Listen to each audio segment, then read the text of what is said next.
ভোটারদের মাধ্যমে পার্বত্য চট্টগ্রাম নাগরিক পরিষদ নির্বাচন 2025 অনুষ্ঠিত হয়েছে।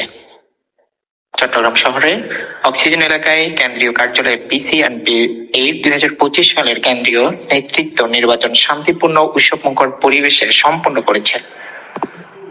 সংগঠনের কেন্দ্রীয় স্থায়ী কমিটির প্রত্যক্ষ অংশগ্রহণে অনুষ্ঠিত এই নির্বাচনে চেয়ারম্যান হিসেবে পুনরায় নির্বাচিত হয়েছেন কাজী মুজিবুর রহমান এবং মহাসচিব নির্বাচিত হয়েছেন মোহাম্মদ সাব্বির আহমেদ। এছাড়াও সাংগঠনিক সম্পাদক পদে নির্বাচিত হয়েছেন শেখ আহমেদ রাজু। গোপন ব্যালটের মাধ্যমে অনুষ্ঠিত 20 নভেম্বর এই নির্বাচনে স্থায়ী কমিটির 25 জন সদস্যের মধ্যে 17 জন উপস্থিত থেকে ভোট প্রদান করেন।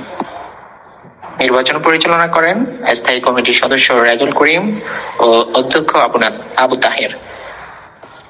শুরু থেকে শেষ পর্যন্ত পুরো নির্বাচন ছিল শান্তিপূর্ণ, স্বচ্ছ ও উৎসবমুখর, এমনটাই জানিয়েছেন সংশ্লিষ্টরা। দ্বিতীয়বারের মতো চেয়ারম্যান নির্বাচিত কাজী মুজিবুর রহমানের সততা, সাংগঠনিক দক্ষতা ও দীর্ঘদিনের নেতৃত্ব অভিজ্ঞতা সদস্যদের আস্থা আরো দৃঢ় করেছে বলে মনে করেছেন ভোটাররা। অন্যদিকে মহাসচিব পদে ত্রিমুখী প্রতিদ্বন্দ্বিতায় এগিয়ে থেকে বিজয়ী হন মোহাম্মদ সাব্বির আহমেদ। তরুণ নেতৃত্ব ও কর্মদক্ষতার ভিত্তিতে সদস্যদের আস্থা অর্জনে তিনি সফল হয়েছেন। নির্বাচন শেষে সর্বসম্মতভাবে একটি রেজুলেশন গ্রহণ করা হয়, যেখানে আগামী 10 দিনের মধ্যে পূর্ণাঙ্গ কমিটি গঠনের ঘোষণা দেওয়া হয়।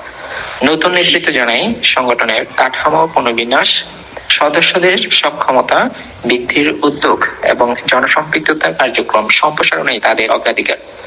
নেতৃবৃন্দ আশা করছেন নতুন নেতৃত্বের হাত ধরে পিসিএমপি স্বচ্ছ, জবাবদিহিতামূলক এবং গণমুখী গঠনে পরিণত হবে। গণতান্ত্রিক পদ্ধতিতে নেতৃত্ব বাছাই ও সাংগঠনিক ভবিষ্যৎ আরো গতিশীল, শক্তিশালী দিবে বলে মনে করছেন তারা।